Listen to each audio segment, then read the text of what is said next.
Hi everyone, welcome to my channel. ತಮ್ಮೆಲ್ಲರಿಗೂ ನಮ್ಮ ಚಾನಲ್ಗೆ ಸ್ವಾಗತವನ್ನು ಕೋರುತ್ತಾ ಇವತ್ತಿನ ವಿಡಿಯೋದಲ್ಲಿ ನಾನು ತಮ್ಮೊಂದಿಗೆ ಶೇರ್ ಮಾಡಿಕೊಳ್ಳುತ್ತಿರುವ ವಿಷಯ ಇಲ್ಲಿ 2025-26ನೇ ಸಾಲಿನ ಅಲ್ಪಸಂಖ್ಯಾತರ ಮೊರಾರ್ಜಿ ದೇಸಾಯಿ ವಸತಿ ಶಾಲೆಗಳ ಪ್ರವೇಶಕ್ಕೆ ಸಂಬಂಧಪಟ್ಟ ಹಾಗೆ ಇಲ್ಲಿ ಬಹಳಷ್ಟು ವಿದ್ಯಾರ್ಥಿಗಳಿಗೆ ಪೋಷಕರಿಗಿರುವಂಥ ಕೆಲವೊಂದಿಷ್ಟು ಗೊಂದಲಗಳನ್ನು ಪರಿಹರಿಸುವ ಪ್ರಯತ್ನವನ್ನು ನಾನು ಮಾಡ್ತಾ ಇದ್ದೀನಿ.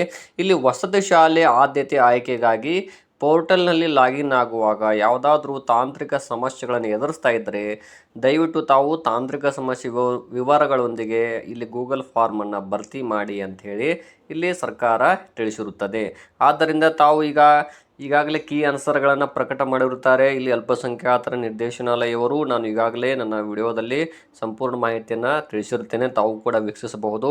ಮತ್ತು ನಮ್ಮ ಚಾನಲನ್ನು ಮೊದಲ ಬಾರಿಗೆ ನೋಡ್ತಾ ಇರೋರು ನಮ್ಮ ಚಾನಲನ್ನು ಸಬ್ಸ್ಕ್ರೈಬ್ ಆಗಿ ಅಂತ ಹೇಳ್ತಾ ಇದ್ದೀನಿ. ಇಲ್ಲಿ ವಸತಿ ಶಾಲೆಯಲ್ಲಿ 6ನೇ ತರಗತಿಯ ಪ್ರವೇಶಕ್ಕೆ ಶಾಲಾ ಆದ್ಯತೆ ಆಯ್ಕೆಗಾಗಿ ಇಲ್ಲಿ ಆಯ್ಕೆ ನಮೂದನ್ನು ಈಗ ಸಕ್ರಿಯಗೊಳಿಸಲಾಗುತ್ತೆ ಅಂತ ಸರ್ಕಾರ ತಿಳಿಸಿರುತ್ತದೆ. ಅಂದರೆ ಶಾಲೆಯ ಆದ್ಯತೆಯನ್ನು ನಮೂದಿಸಬೇಕು ತಾವು. ಇಲ್ಲಿ ಈಗಾಗಲೇ ಕೀ ಆನ್ಸರನ್ನು ಬಿಟ್ಟಿರುತ್ತಾರೆ ಮತ್ತು ತಾತ್ಕಾಲಿಕ ಆಯ್ಕೆ ಪಟ್ಟಿಯನ್ನು ಕೆಲವೇ ದಿನಗಳಲ್ಲಿ ಬಿಡ್ತಾರೆ. ಆದರೆ ಅದಕ್ಕೂ ಪೂರ್ವದಲ್ಲಿ ಇಲ್ಲಿ ತಾವು ಸೆಲೆಕ್ಷನ್ ತಮಗೆ ಯಾವ ಶಾಲೆ ಬೇಕು ಅಂತೇಳಿ ತಾವೇ ಆಯ್ಕೆಯನ್ನು ಮಾಡಬೇಕು. ಮುಂದೆ ಸೆಲೆಕ್ಷನ್ ಲಿಸ್ಟಲ್ಲಿ ಅದೇ ಶಾಲೆಯನ್ನು ಸರ್ಕಾರ ತಮ್ಮ ಮಕ್ಕಳಿಗೆ ನೀಡುತ್ತೆ. ಹಾಗಾಗಿ ಇಲ್ಲಿ ತಾವು ಭಾಳಷ್ಟು ವಿದ್ಯಾರ್ಥಿಗಳು ಪೋಷಕರು ನನಗೂ ಕೂಡ SMS ಮಾಡಿರ್ತೀರಿ. ಇಲ್ಲಿ ವಸತಿ ಶಾಲೆ ಆದ್ಯತೆ ಆಯ್ಕೆಗಾಗಿ ಏನಾದರೂ ತಮಗೆ ಗೊಂದಲಗಳಾದರೆ ಯಾವ ರೀತಿ ಅದನ್ನು ತಾವು ಲಾಗಿನ್ ಆಗುವಾಗ ಸಮಸ್ಯೆಗಳಾದಲ್ಲಿ ಅಥವಾ ಟೆಕ್ನಿಕಲಿ ಏನೇ ಸಮಸ್ಯೆಗಳಿದ್ದರೆ ತಾವು ಅದನ್ನು ಏನು ಸಮಸ್ಯೆ ಆಗಿದೆ ಅಂಥೇಳಿ ತಾವು ಇಲ್ಲಿ ತಾಂತ್ರಿಕ ಸಮಸ್ಯೆ ವಿವರಗಳೊಂದಿಗೆ ಫಾರ್ಮನ್ನು ಭರ್ತಿ ಮಾಡಿದರೆ ತಮಗೆ 1 ಗಂಟೆ 2 ಗಂಟೆ ಒಳಗಾಗಿ ಸಂಪೂರ್ಣ ಮಾಹಿತಿ ಬರುತ್ತೆ. ಮತ್ತು ತಾವು ಅಪ್ಲೈಯನ್ನು ಮಾಡ್ಬೋದು. ಅಂದರೆ ಇಲ್ಲಿ 6ನೇ ತರಗತಿ ಪ್ರವೇಶಕ್ಕೆ ಶಾಲೆಗಳ ಆದ್ಯತೆಯನ್ನು ತಾವು ಸೆಲೆಕ್ಷನ್ನ ಅಂದರೆ ಆಯ್ಕೆಯನ್ನು ತಾವು ನಮೂದಿಸಬೇಕಾಗುತ್ತೆ. ಹಾಗಾದರೆ ಏನು ತಮಗೆ ಸಮಸ್ಯೆಗಳು ಬರಬಹುದು ಅನ್ನೋದನ್ನು ನಾನು ಸಂಪೂರ್ಣವಾಗಿ ಡೀಟೇಲಾಗಿ ಹೇಳ್ತಾ ಹೋಗ್ತೀನಿ, ತಾವು ಕೂಡ ವೀಕ್ಷಿಸಬಹುದಿಲ್ಲಿ. ಇಲ್ಲಿ ಪ್ರಾರಂಭದಲ್ಲಿ ಈ ತಾಂತ್ರಿಕ ಸಮಸ್ಯೆಗಳಾದಂಥ ಸಂದರ್ಭದಲ್ಲಿ ಯಾವ ರೀತಿ ಮಾಹಿತಿಯನ್ನು ನೀಡಬೇಕು ಅಂತೇಳಿ ತಮ್ಮೊಂದಿಗೆ ಹಂಚ್ಕೊಳ್ತಾ ಇದ್ದೀನಿ. ಇಲ್ಲಿ ಪ್ರಾರಂಭದಲ್ಲಿ ತಾವು ಕೂಡ ಒಮ್ಮೆ ನೋಡ್ತಾ ಹೋಗ್ಬೋದು. ಇಲ್ಲಿ 2025-26ನೇ ಸಾಲಿನ ವಸತಿ ಶಾಲೆಗಳ ಪ್ರವೇಶಕ್ಕೆ ತಾಂತ್ರಿಕ ತೊಂದರೆಗಳಾದರೆ ಇಲ್ಲಿ ಈ ಗೂಗಲ್ ಫಾರ್ಮನ್ನು ಭರ್ತಿ ಮಾಡಿ ಅಂತ ಬರುತ್ತೆ. ತಾವು ಏನು ಮಾಡಬೇಕು, ಇಲ್ಲಿ ಮೊದಲನೇದಾಗಿ ಇಲ್ಲಿ ಅಗತ್ಯವಿರುವ ಅಂದರೆ ಸ್ಟಾರ್ ಅಗತ್ಯವಿರುವ ಪ್ರಶ್ನೆಯನ್ನು ಕಡ್ಡಾಯವಾಗಿ ತಾವು ಎಂಟ್ರಿ ಮಾಡಲೇಬೇಕು ಅಂತ ಕೊಟ್ಟಿರ್ತಾರೆ. ಇಲ್ಲಿ ತಾವು ಜಿಲ್ಲೆ ಹೆಸರು, ತಮ್ಮ ಜಿಲ್ಲೆ ಯಾವುದು, ತಮ್ಮ ಜಿಲ್ಲೆ ಇಲ್ಲಿ ಕ್ಲಿಕ್ ಮಾಡಿದರೆ ಬರುತ್ತೆ. ಇಲ್ಲಿ ಬೆಂಗಳೂರು ಗ್ರಾಮಾಂತರ, ಬೆಳಗಾವಿ, ಚಾಮರಾಜನಗರ ಆಗಿರ್ಬೋದು, ಚಿಕ್ಕಮಗಳೂರು, ಈ ರೀತಿ ನಾವು ತಮ್ಮ ಜಿಲ್ಲೆ ಯಾವುದು ಆ ಜಿಲ್ಲೆಯನ್ನು ಆಯ್ಕೆ ಮಾಡಬೇಕು.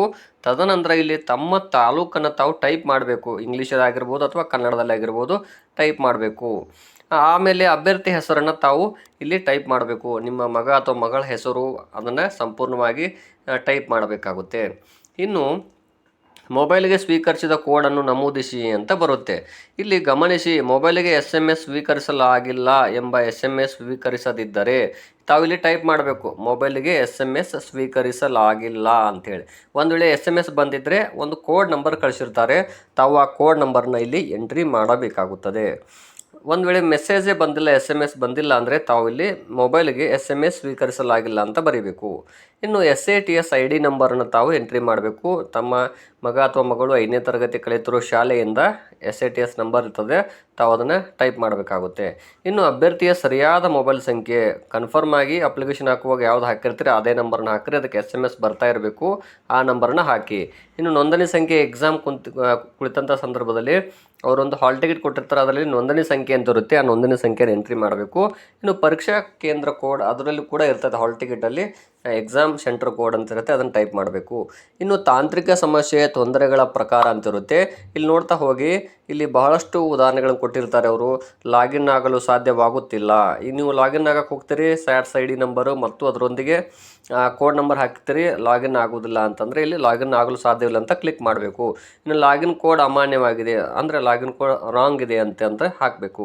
ಇನ್ನು ಅರ್ಜಿ ಸಲ್ಲಿಸುವಾಗ ಮೊಬೈಲ್ ಸಂಖ್ಯೆ ತಪ್ಪಾಗಿ ಎಂಟ್ರಿ ಮಾಡಿದರೆ ಅಥವಾ ಬೇರೆ ಯಾರ್ದೋ ನಂಬರ್ ಎಂಟ್ರಿ ಆಗಿದ್ದರೆ ಅದನ್ನು ಕ್ಲಿಕ್ ಮಾಡಿ.